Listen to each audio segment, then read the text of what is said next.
নমস্কার বন্ধুরা, বাসাই রান্না বানাতে সবাইকে স্বাগত। তোমাদের সাথে শেয়ার করব নিরামিষ ছানার কোপ্তা কারি রেসিপি। এইভাবে ছানার কোপ্তা কারি বানালে খেতেও যেমন হবে সুন্দর, তেমন দেখতেও হবে দারুণ। আর ছানার কোপ্তাগুলো তেলে ভাজার সময় ভেঙে যাবে না। এর জন্য আমি এখানে 200 গ্রাম ছানা নিয়েছি।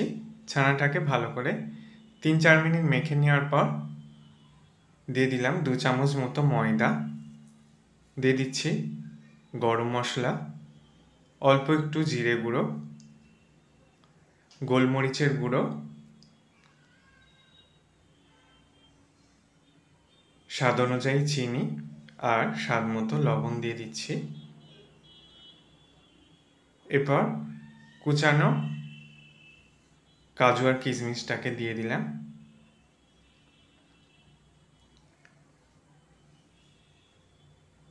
ভালো করে মেখে নেওয়ার পর কাশ্মীরি লঙ্কা গুঁড়ো আর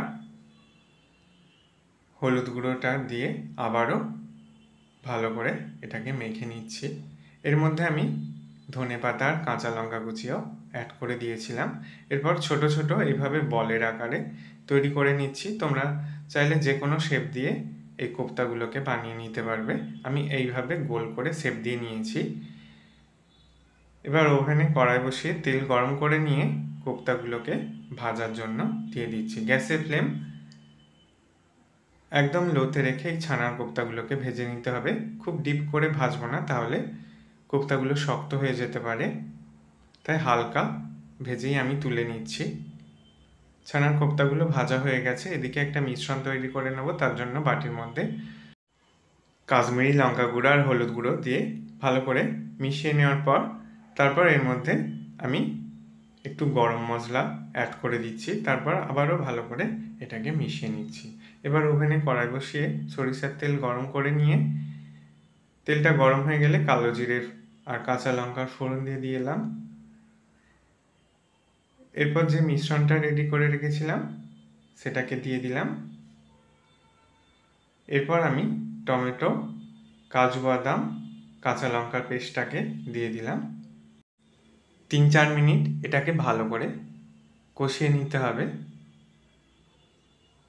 এরপর স্বাদ মতো লবণ, আবারও স্বাদ অনুযায়ী চিনি দিয়ে দিচ্ছি। যেহেতু এটা নিরামিষ রেসিপি তাই স্বাদ অনুযায়ী চিনি দিলে খেতেও হয় দুর্দান্ত।